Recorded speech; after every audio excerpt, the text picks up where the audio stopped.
වේදනාව දැනෙන කැම නිසා නෙවෙයි දත්වල සංවේදීතාවය නිසායි. විසඳුම නව සෙන්සිටිව් එක්ස්පර්ට් by සිග්නල්. තත්පර 30න් වේදනාවට සහනයක්. නැවත මතුවීම වැළැක්වීමටද උපකාරී වේ. දත්වල සංවේදීතාවය නිසා ඇතිවන වේදනාව ඔබත් පරාජය කරන්න. නව සෙන්සිටිව් එක්ස්පර්ට් by සිග්නල්.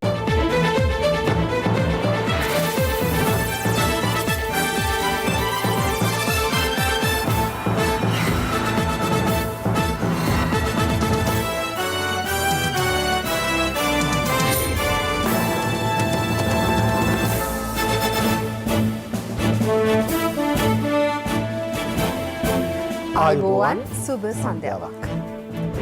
සියලු සමීක්ෂණ වාර්තාවලින් නැවත නැවතත් තහවුරු කරන ශ්‍රී ලංකාවේ අංක 1 ප්‍රවෘත්ති ප්‍රකාශය. පැත්තගියත් ඇත්ත කියන හිරු සවස 6:55 ප්‍රධාන ප්‍රවෘත්ති ප්‍රකාශය සමගින් මම අනුරුද්ධ රත්නායක. මම ශශිකලා කඳුබඩ ආරච්චි. ප්‍රථමයෙන් ප්‍රවෘත්ති සිරස්තල.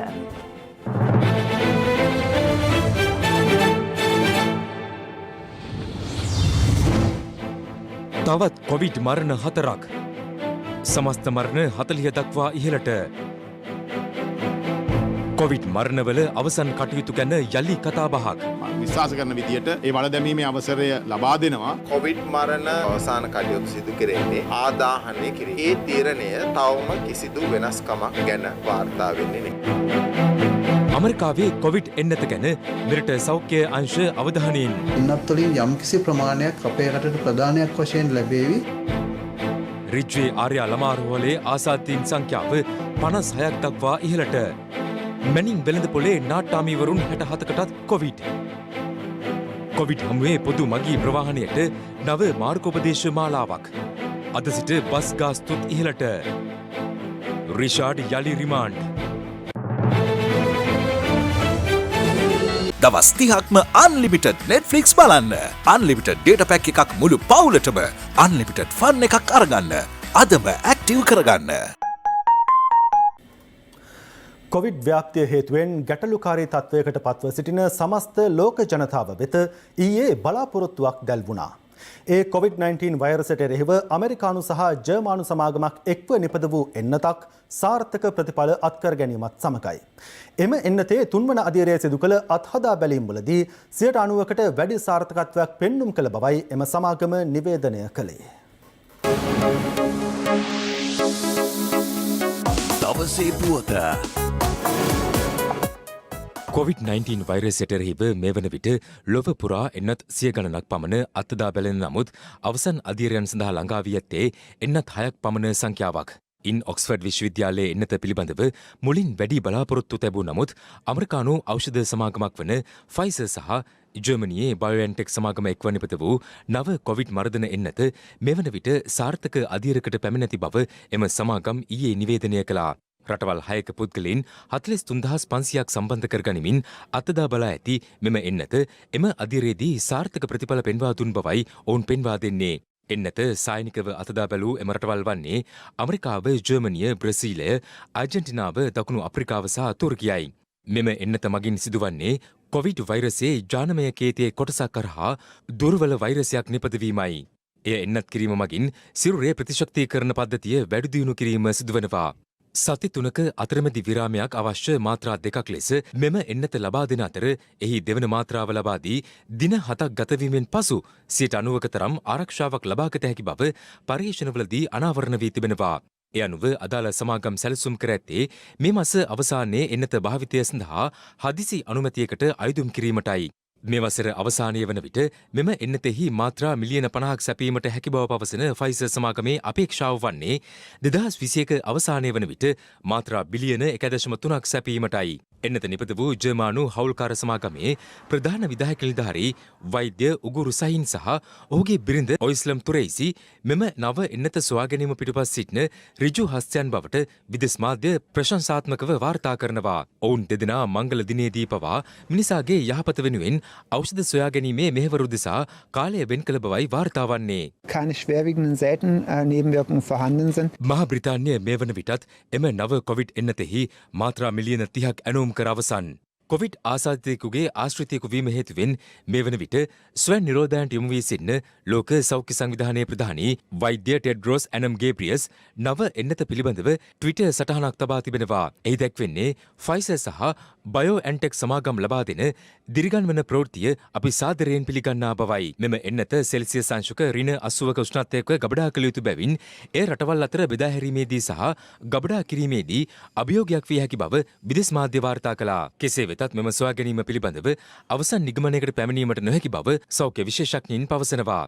එන්නත දීලා ගොඩක් අයව මාස දෙකක්වත් තාම ෆොලෝ අප් කරලා නැහැ. අපි දන්නේ මාස 3ක් මාස 4ක් යනකොට පස්සේ කොහොමද වෙන්නේ කියලා. එන්නත දැනට සාර්ථකයි වගේ. හැබැයි අපිට මොකක් හරි නිගමනයකට එන්න පුළුවන් දතෙන්නේ දෙසැම්බර් අන්තිමට කියලා. අපි ඕනවට වඩා බලාපොරොත්තු තියාගන්න හොඳ නැහැ. කිසිම එන්නතක් ගැන ඔය වගේ ගොඩාක් එන්නත් දැන් සාර්ථක විදියට දත දීලා තියෙනවා.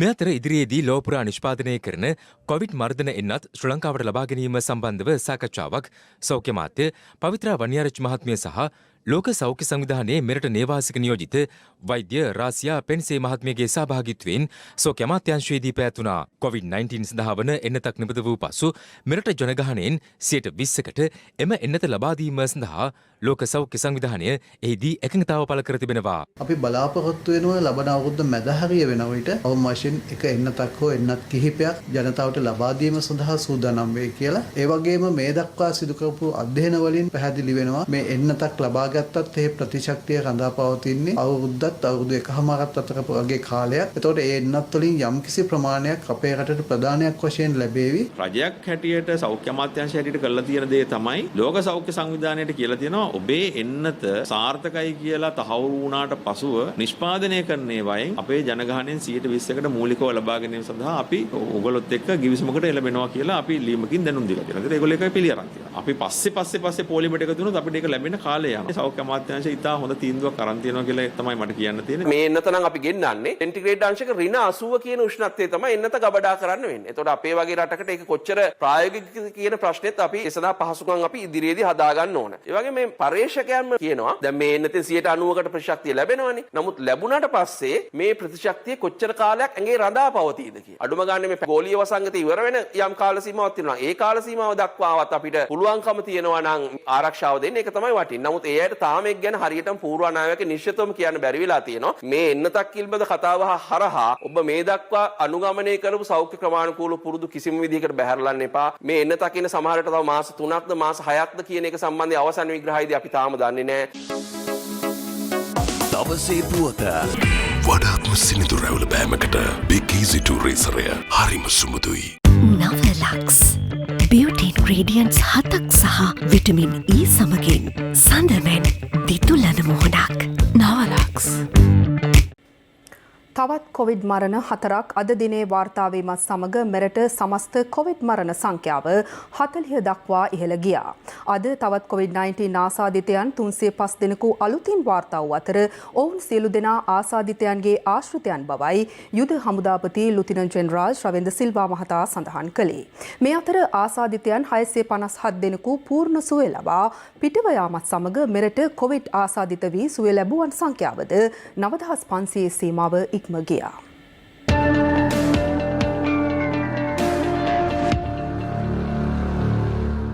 අද දින වාර්තා වූ කොවිඩ් ආසාදිතව මියගිය පුද්ගලයන් අතර රාජගිරිය ප්‍රදේශයේ වැඩිහිටි නිවාසයක ජීවත් වූ 51 හැවිරිදි පිරිමි පුද්ගලයෙකු වන අතර තවත් අයෙක් කොළඹ 10 ප්‍රදේශයේ පදිංචිව සිටි 45 හැවිරිදි පිරිමි පුද්ගලයෙක්. ඊට අමතරව ගම්පහ උඩුගම්පොළ ප්‍රදේශයේ පදිංචි කාන්තාවක් කොවිඩ් වෛරසය ආසාදනය වී මිය ගොස් ඇති අතර වයස අවුරුදු 55ත් 60ත් අතර හඳුනා නොගත් පිරිමි පුද්ගලයෙකුද ජීවිතක්ෂයට පත්ව තිබෙනවා. නිවෙස් තුළ මේ ආකාරයෙන් පුද්ගලයන් මිය යාම, ඔවුන් රෝහල් වෙත නොයාම කොයිතරම් බරපතල තත්වයක්ද? සමහර රෝගීන් ඇත්තටම කොවිඩ් ආසාදිතයන් වුණාට මරණයට ප්‍රධානම හේතුව කොවිඩ් නෙමෙයි. හෘදයාබාධයක් හින්දා නැත්නම් දීර්ඝකාලීන තිබිච්ච වකුගඩු රෝගයක් හින්දා වකුගඩුව අකර්මණ්‍ය වෙලා එහෙම තමයි මැරලා තියෙන්නේ. ඒ නිසා විශේෂයෙන්ම අපි කියනවා කොවිඩ් වලින් මැරෙන එක වගේ දීර්ඝකාලීන රෝගාබාධ වලින් මැරෙන එකත් වළක්වා ගැනීම අපේ ප්‍රධාන අරමුණක් වෙනවා. ඒ නිසා මේ ඕනෑම තත්ත්වයකදී ඔබ ඒ දුරකථන අංක වලට කතා කරලා ඒ උපදෙස් අරගෙන රෝහල් ගත වෙන්න පැකිලෙන්න එපා. එහෙම වුණොත් අපිට මරණ සැලකිය යුතු ප්‍රමාණයක් අපිට වළක්ව ගන්න පුළුවන් වෙයි කියලා තමයි රජ්‍ය වෛද්‍යාරික සංවිධානය විශ්වාස කරන්නේ. මේ අතර කොවිඩ් මරණ සමාලෝචනය සඳහා කමිටුවක් පත් කර ඇති බව රජයේ වෛද්‍ය නිලධාරීන්ගේ සංගමය පවසනවා. අපි මේ තුලින් බලාපොරොත්තු වෙනවා නිවාස ආශ්‍රිතව සිදු වූ මරණ සහ මේ කෙටි කාලයක් තුළ සිදු වූ මරණ පිළිබඳ අධ්‍යයනය කිරීමෙන් ඉදිරියේදී මේ මරණ සිදුවන හේතුව සහ ඒ නිවාස ආශ්‍රිතව සිද්ධ වෙන හේතුව පිළිබඳ යම්කිසි අධ්‍යයනයක් කර ගැනීමට හැකි වෙයි කියලා අපි විශ්වාස කරනවා. නව ආසාදිතයින් 356 දෙනෙකු ඊයේ වාර්තා වීමත් සමග මිනුවන්ගොඩ සහ පෑලියගොඩ කොවිඩ් පොකුර 10800 දක්වා ඉහළ ගියා. ඊයේ වැඩිම ආසාදිතයින් සංඛ්‍යාවක් කොළඹ දිස්ත්‍රික්කයෙන් වාර්තා වූ අතර එම ගණන 193ක්. ඊට අමතරව ගම්පහ දිස්ත්‍රික්කයෙන් ආසාදිතයින් 99ක් සහ කළුතර දිස්ත්‍රික්කයෙන් 28 දෙනෙකුද වාර්තා වුණා. බහුතරයක් වාර්තා වුණේ කොළඹ දිස්ත්‍රික්කයේ දැනට හුදකලාවට ලක් කරලා තිබෙන ප්‍රදේශවලින්. ඒ අතරින් බන්ධනාගාරය සහ පොලිසියත් වාර්තා වෙනවා. ඊට අමතරව ගම්පහ දිස්ත්‍රික්කයේ විශේෂයෙන්ම කදාන සහ අනිකුත් හුදකලාවට ලක් කරලා තිබෙන ප්‍රදේශවලින් තමයි මේ ආකාරයෙන් වාර්තා වුණේ. ඊට අමතරව කළුතර දිස්ත්‍රික්කෙමුත් 28 දෙනෙකු කොවිඩ් ආසාදිතයන් වාර්තා වුණා. කොළඹ කොටුව මැනින් වෙළඳපොළ ආශ්‍රිතව පසුගිය දින දෙක තුල සිදු කළ PCR පරීක්ෂණ වලින් නටාමිවරුන් 67 දෙනෙකු කොවිඩ් ආසාදිත බවට හඳුනාගෙන තිබෙනවා. මේ අතර කොළඹ දිස්ත්‍රික්කය තුල ඇතැම් කොවිඩ් ආසාදිතයින් ඒ බව හඳුනා ගැනීමට පෙර මිය යාම හේතුවෙන් කොළඹ මහනගර සභා බල ප්‍රදේශයේ සිදු කරන PCR පරීක්ෂණ සංඛ්‍යාව ඉහළ දැමීමට තීරණය කර තිබෙනවා. මහල් නිවාස සහ වතු ආශ්‍රිතව මේ රෝගය අපි දකින නිසා ඒ වගේම සමහර රෝගීන් හඳුනා ගැනීමට පෙරම මිය යන නිසා සැලසුම් කළා තවදුරටත් පරීක්ෂණය තීව්‍ර කරන්න. ඒ නිසා අපි වැඩි වශයෙන් කොළඹ මහනගර සභා සීමාව තුළ PCR පරීක්ෂණ සිදු කිරීම අපි කරනවා. මේ අතර කොළඹ මහනගර සභා බල ප්‍රදේශයේ PCR පරීක්ෂණ 1500ක්ද අද සිදු කෙරුණා. මේ අතර බොරැල්ල රිච්වේ ආර්යා ළමාරෝහලෙන් වාර්තා වන COVID-19 ආසාදිතයන් සංඛ්‍යාව 56ක් දක්වා ඉහළ ගොස් තිබෙනවා. ඒ අතර දරුවන් සහ මව්වරුන් 46ක් සහ රෝහල් කාර්ය මණ්ඩලය 10ක් වන බව රෝහල් අධ්‍යක්ෂ වෛද්‍ය ජී විජේසූරිය මහතා සඳහන් කළා. ඔවුන් සියලු දෙනා කොළඹ IDH රෝහලට යැවීමට කටයුතු කර ඇති අතර ආසාදිතයින්ගේ ආශ්‍රිතයින් 90 දෙනෙකු පමණ නිරෝධායනය සඳහා යොමු කිරීමටද පියවර ගැනුණා. PCR 800කට වඩා වැඩි ප්‍රමාණයක් මේ වෙනට අපි PCR කරලා තියෙන ළමා රෝහලට 90 කාර්ය මණ්ඩලයේ හා පැමිණෙන රෝගීන්ගේ ඒ වගේම ලබන සතිය තුලදී රෝහලට පැමිණෙන සියලුම රෝගීන්ගේ රැපිඩ් ඇන්ටිජන් ටෙස්ට් එකක් කරන්න. එතකොට මේ රෝහල් තුල තියෙන අවදානම් තත්ත්වය මුළුමනින්ම වාගේ පාව යන්න පුළුවන්. මේ අතර බොඩිලයින් ආයතනයේ මතුගම අගලවත්තේ පිහිටි සේවකීන් 2500ක් පමණ රැකියාවේ නියුතු තවත් ශාඛාවකින් COVID-19 ආසාදිතයින් 9 දෙනෙකු හඳුනාගෙන ඇත්තේ කර්මාන්ත ශාලාවේ සිදු කළ PCR පරීක්ෂණ 600ක ප්‍රතිඵල නිකුත් වීමෙන් පසුවයි. තවත් ආසාදිතයින් 90 දෙනෙකු හඳුනා ගැනීමත් සමග බස්නාහිර පළාතේ පොලිස් ස්ථානවලට අනියුක්ත ආසාදිත පොලිස් නිලධාරීන් සංඛ්‍යාව 260ක් දක්වා ඉහළ ගොස් තිබෙනවා. ඒ අනුව තවත් නිලධාරීන් 355 දෙනෙකුද නිරෝධායනය සඳහා යොමු කෙරුණා. කොවිඩ් වසංගතයට ගොදුරු වී සිටින පොලිස් නිලධාරීන් වෙනුවෙන් කොළඹ උතුර, කොළඹ මධ්‍යම, කොළඹ දකුණ යන පොලිස් කොට්ටාස 3හි නිරෝධායන මධ්‍යස්ථාන 3ක් ස්ථාපිත කර ඇති බවයි ජ්‍යෙෂ්ඨ නියෝජ්‍ය පොලිස්පති දේශබන්දු තෙන්නකෝන් මහතා සඳහන් කළේ. කොළඹ ප්‍රදේශයේ සේවය කරන පොලිස් නිලධාරීන්ට ඉතාම හොඳ පහසුකම් සහිත නිරෝධායන මධ්‍යස්ථාන 3ක් විවෘත කරලා තියෙනවා. ඇඳන් 150ක් අපි සූදානම් කරලා තියෙනවා. ඕනෑම පොලිස් නිලධාරියෙක් හදිසි තත්ත්වයක් තුළ ආශ්‍රිතයෙකු ලෙස හඳුනාගත්තොත් එහෙම එයාට සියලු පහසුකම් සහිත මේ ස්ථානවල නිරෝධායන වීමට අවශ්‍ය කරන පහසුකම් සැලසලා තියෙනවා. කොවිඩ් වසංගත තත්ත්වය හමුවේ වුවද මව්වරුන් විසින් බිලිඳුන්ට මව්කිරි ලබා දීම සිදු කළ යුතු බව සෞඛ්‍ය අමාත්‍යාංශයේ පෝෂණාංශයේ අධ්‍යක්ෂ විශේෂඥ වෛද්‍ය ලක්මිනී මාගොඩරත්න මහත්මිය පවසනවා. දරුවාව ප්‍රතිශක්තිකරණයට අවශ්‍ය සියලුම සෛල වර්ග අම්මාගේ මව්කිරි හරහා ලැබෙනවා. කොරෝනා අම්මා කෙනෙක්ගේ වුණා දරුවාව අපි දැන් අයින් කරන්නේ නැහැ. කොරෝනා වෙළඳුන අම්මා කෙනෙක්ගෙන් ලැබෙන කිරිවල දරුවාව ආරක්ෂා කරන්න අවශ්‍ය ප්‍රතිදේහ ඔකෝම ඒ මව්කිරේ තියෙනවා. මේ අතර ඉටුකම COVID-19 සෞඛ්‍ය හා සමාජ ආරක්ෂණ අරමුදලේ මෙතෙක් වියදම් වාර්තාව ජනාධිපති මාධ්‍යාංශය විසින් අද ප්‍රකාශයට පත් කළා. එහි දැක්වෙන්නේ අදාළ සෞඛ්‍ය හා සමාජ ආරක්ෂණ අරමුදලේ දායකත්වය 2020 10 වන මාස 31 වන දිනට රුපියල් 166 කෝටි 83 ලක්ෂ 79121.74ක් වන බවයි. එහි දැක්වෙන්නේ අදාළ සෞඛ්‍ය හා සමාජ ආරක්ෂණ අරමුදලේ දායකත්වය 2020 10 වන මාස 31 වන දිනට රුපියල් 166 කෝටි 83 ලක්ෂ 79121.74ක් වන බවයි. එම මුදලින් 2020 11 10 වන දිනය දක්වා 40 කෝටි 21 ලක්ෂ 90,701ක මුදලක් වෙන්කර සහ වැය කර තිබෙනවා. මේ වන විට දෙවයින පුරා පොලිස් වසම් 27ක් සහ ග්‍රාම සේවා වසම් 5ක් සම්පූර්ණයෙන් හුදකලා ප්‍රදේශ ලෙස නම් කර තිබෙනවා. ඒ අනුව එම ප්‍රදේශවලට ඇතුළුවීම සහ පිටවීම සම්පූර්ණයෙන් තහනම් කර ඇති බවයි පොලිස් මාධ්‍ය ප්‍රකාශක නියෝජ්‍ය පොලිස්පති අජිත් රෝහණ මහතා සඳහන් කළේ. COVID-19 ව්‍යාප්තිය පාලනය කිරීම සඳහා ඊයේ දිනේදී අඟුලාන පොලිස් වසමේ අඟුලාන උතුර හා දකුණ යන ග්‍රාම සේවා වසම් හුදකලා කිරීමට පොලිසිය පියවරගෙන තිබුණා. එමෙන්ම කඳාන සහ මහභාග යන පොලිස් වසම්ද ඊයේ රාත්‍රියේ සිට නැවත දැනුම් දෙනතුරු හුදකලා කිරීමටයි සෞඛ්‍ය අංශ විසින් ලබා දුන් උපදෙස් මත පොලිසිය කටයුතු කළේ. ඒ අනුව මේ වන විට දිවයිනේ පොලිස් වසම් 27ක් හා ග්‍රාම සේවා වසම් 5ක් සම්පූර්ණයෙන් හුදකලා කර තිබෙනවා. හුදකලා කර ප්‍රදේශවල පදිංචි ජනතාව නිරන්තරයෙන්ම නිවසට වී රැඳී සිටින්න අවශ්‍යයි. ඔවුන්ට පිටවීමට හැකියාවක් ලැබෙන්නේ නැහැ. මෙම ප්‍රදේශවල ඉන්න අය අතර යම් අත්‍යවශ්‍ය සේවාවකට සම්බන්ධ සමාජිකයෙක් ඉන්නවා නම් සෞඛ්‍ය සේවා අධ්‍යක්ෂ ජනරාල්වරයාගේ ලිඛිත අවසරය මත පමණක් එම ප්‍රදේශයෙන් පිටවීමට අවස්ථාව ලැබෙනවා. ඒ වගේම එම ප්‍රදේශයේ තුල අත්‍යවශ්‍ය සේවා පවත්වාගෙන යනවා. ඒවා පවත්වාගෙන යාමට පිටස්තර ප්‍රදේශයකින් යම් සේවාවක් ලබා ගැනීමට අවශ්‍ය නම් ඒ සේවාව බලධාරීන්ගේ අධීක්ෂණය යටතේ ලබා ගැනීමට හැකියාවක් තියෙනවා. ඒ ඇරෙන්නට වෙනත් කිසිම පිටස්තර පුද්ගලයෙකුට අගුළු දැමූ ප්‍රදේශයකට ඇතුළු වීමට හැකියාව ලැබෙන්නේ නැහැ. ඊයේ පස්වරුවේ හුදකලා කෙරුණු කඳාන සහ මහභාගයේ ප්‍රදේශවලද පොලිස් සෝදිසි කිරීම ක්‍රියාත්මක කෙරුණා.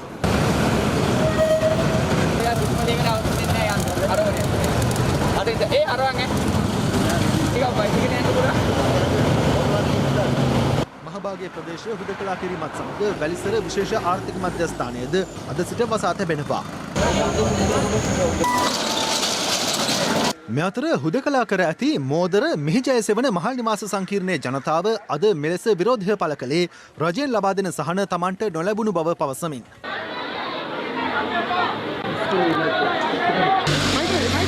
අපිට ගෙවල් වල දෙන්න විදියකුත් නැහැ අපිට එන්න විදියකුත් නැහැ අපි ඉතින් කන්නේ බොන්නේ කොහමද මහත්තයෝ ගෙවල් වල කට්ටිය අතර පස්සේනේ ඉන්නවනේ ගෙවල් වලට වෙලා අපි එළියට බෑලා තමයි දෙන්නේ අපි එළියේ ඉන්නේ ඒකයි පාන් රත්තරක් කරලා දෙන්නනේ අපි එළියේ ඉන්නේ දවස් දෙකක් එළියේ ගෙදරට යන්න විදියක් නැහැ යවන්නේ අනුන්ගේ ගේක ඉන්නේ අපි දැන් ඇතුළට ගියොත් එළියට එන්න බෑ කියලා ලොක්ඩවුන් කරනවා කියලා දවස් 14ක් ඇතුළේ ඉන්න කියනවා හැබැයි වැඩ ඇරලා ඉන්න මේ මිනිස්සු එළියටලා ඉන්නවා ඊයක් ගන්නවා එළවන කොයි යන්නද අපි ඇවිල්ලා භූමිට ඔක්කොම තියෙනවා මේවා අපි ඉන්නවත් ඇවිල්ලා අපිට යවන්න නැහැ මේ ටෙම්පර් රස්සාවක් අපිත් කරන්න මේ අතර හුදකලා කර තිබෙන මාවනැල්ල පොලිස් බල ප්‍රදේශයේ පිහිටි මාවනැල්ල ප්‍රාදේශීය සභාවේ මාසික රැස්වීම පැවැත්වීම සතියක කාලයක් අතහිටුවීමට අධිකරණය නියෝග කර තිබෙනවා. ඒ නිරෝධායන නීති කඩ කරමින් සභාව රැස්වීමට සැලසුම් කිරීම හේතුවෙන්. අපි COVID-19 කමිටුව ප්‍රාශීලේ කම්කේ බලාලෙන් ප්‍රාශීලේ කම්කා රැස්ුණා. ඒකේ නිරෝධායන කරපු පිරිසක් ඇවිල්ලා හිටියා. මේ නිරෝධායන දවසවත් ඉවර නැතුව. මේ සභාවේ සභාපතිවරයා දැන් පෙරේදා ඇවිල්ලා හිටියානේ ප්‍රාදේශීය ලේකම් දිගාව. ඒකට සභාපතිතුමාත් හිටියා. මේ මොන නීතියක්ද මේ රටේ? අපි OIC මහත්තයා විරුද්ධව මානව නිකම් යනවා. නෑ OIC මහත්තයා මට කතා කරනවා වුණා. උන්න වැඩේ කරා හරි කිනව මට ඇහුණා. නියමිත දුර පරතරය නොතබා ඇඟලුම් සේවිකාවන් ප්‍රවාහනය කළ වෑන් රථයක සිටි පිරිසකට පොලිසිය මෙලෙස අවවාද කළේ බණ්ඩාරගම හොරණ මාර්ගයේ පොලිස් මාර්ග බාධකයේදී.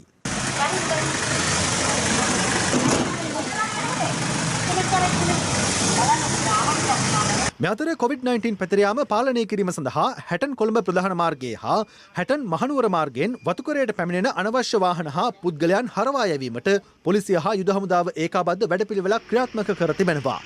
ඒක මාසෙක දාන්න නැද්ද? කටට නේ දාන්න කියලා තියෙනවා. නායකට දෙකේ ඔයාලා මේ කට්ටිය පටව ගන්න. මේ කට්ටිය ගිහලා බස් වෙනවා. මේ කට්ටිය නගින්නේ දැන් යන්නේ කිරිමිටියක් ඔයාලා දාන්න. මගින් කවුරුත් කරන්නේ නැහැ. අපි දන්නේ කෙනෙක්. මෙයා මෙතන බයිනවා. මේ බස් එක ආවා. මෙයාට හරිනවා. මේ ගමන හදනවනේ. සෞඛ්‍ය උපදෙස් නොතකමින් හැටන් නගරේ ව්‍යාපාර කටයුතු සිදු කළ වෙළඳසැල් කිහිපයක් වසා දැමීමට ප්‍රදේශයේ සෞඛ්‍ය වෛද්‍ය නිලධාරීවරයා මෙලෙස කටයුතු කළා. එක මේසයක දාන්න පුළුවන් දෙන්න. කවද නැද්ද? හා? දුර. ඔව් ඒක සිගන්න. ඒක උන්න බැලුවද? කවුරුත් නැතුව අල්ලන්න බෑ මිනිස්සු. බිම ගන්නව. හා? ඔයිලට් එකක්. රැයට ගාලව පැතුනේ නිදාගත්තේ ඒවයි මේ දැසු රෙදි කෑලි කොහොම එකතරක් කරගෙන ගම ඔක්කොම දෙන්න.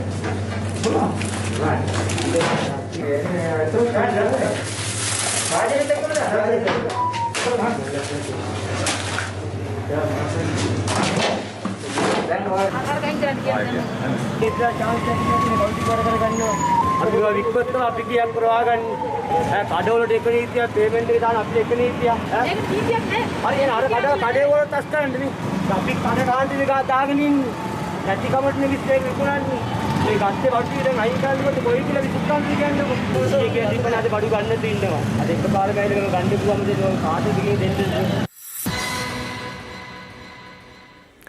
දඹුල්ල ආර්ථික මධ්‍යස්ථානයට ලැබෙන සියලු එළවලු තොග නිසි පරිදි බෙදා හැරීමට කටයුතු යොදා ඇති බව පාර්ලිමේන්තු මන්ත්‍රී ප්‍රමිත බණ්ඩාර තෙන්නකෝන් මහතා පවසනවා. දඹුල්ල ආර්ථික මධ්‍යස්ථානයෙන් එළවලු බෙදා හැරීමේ ගැටලුවක් ඇති බවට පළවන වාර්තා සම්බන්ධයෙන් අදහස් පළ කරමින් මන්ත්‍රීවරයා මේ බව සඳහන් කළා.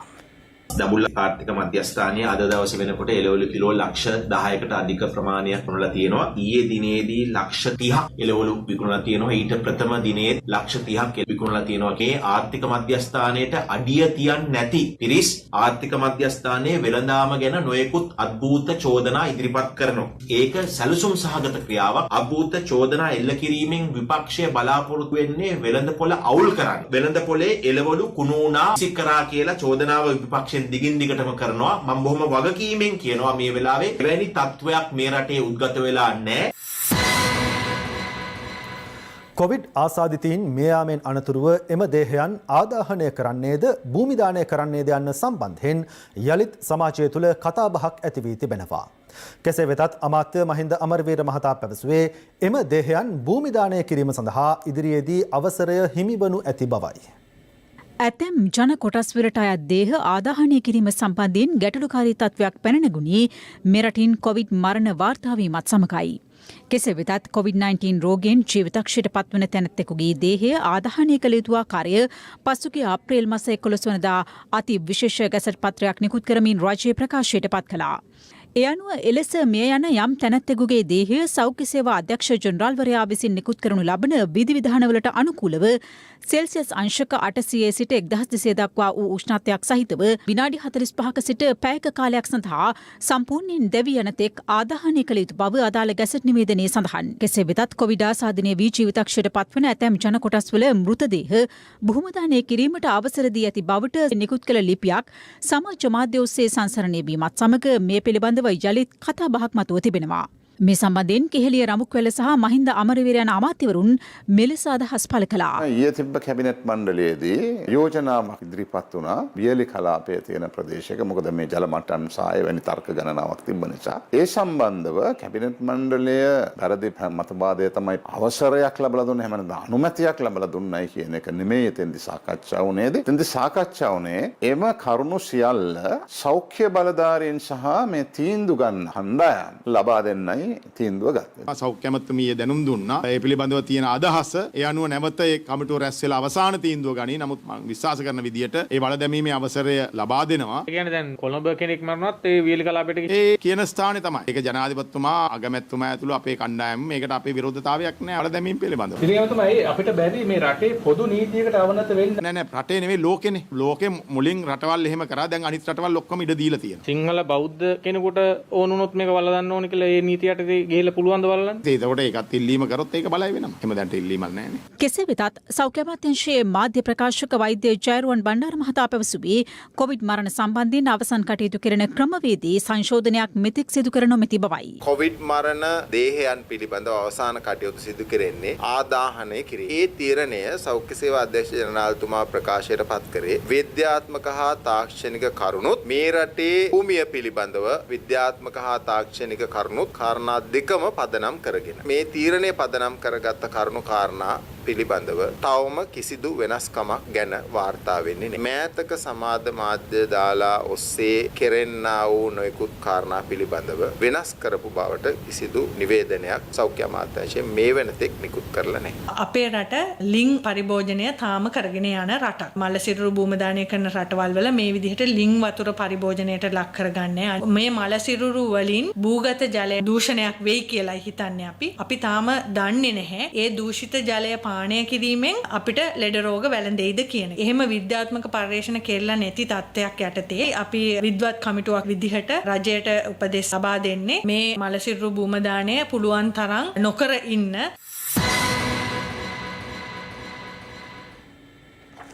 කොරෝනා ව්‍යාප්තිය හමුවේ පොදු මගී ප්‍රවාහන බස් රථ සේවා ගාස්තුව අද මධ්‍යම රාත්‍රියේ සිට ඉහළ නැංවීමට නියමිතයි. ප්‍රවාහන අමාත්‍යාංශය විසින් මගී ප්‍රවාහන කටයුතු සඳහා නව මාර්ගෝපදේශ මාලාවක් හඳුන්වා දීමට සමගාමීවයි මෙම තීරණයට එළඹ තිබෙන්නේ. මෙම මාර්ගෝපදේශ අනුව බස් රථවල ආසන ගණනට පමණක් මගී ප්‍රවාහනය සඳහා අවසර හිමිවනවා. කොරෝනා අවදානම් මට්ටම අනුව බස් රථ ගාස්තුව අය කිරීම පිළිබඳවද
වෙන වෙනම චලනය වන තල 3ක් විටමින් E හා කුමාරිකා සහිත නිසා ඉතා සමීප හා සුසිනිඳු රැවුල බෑමක්. ඔබත් අදම බිග් ෆ්ලෙක්ස් 3 සමග ප්‍රොෆෙෂනල් ෂේව් එකක් අත්විඳින්න.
නව පෑස් නැචරල් සබන් 100% ස්වභාවික සාරයන්ගේ සුවිශේෂ මුසු පෑස් රිච් මොයිස්චර් සමගින් විෂබීජවලින් ආරක්ෂාවක් සමට සුමුදු සත්කාරයක්. සේෆ්ගාඩ් හෑන්ඩ් සැනිටයිසර් නවතම නිෂ්පාදන පෙළ නිරෝගිමත් දිවියකට.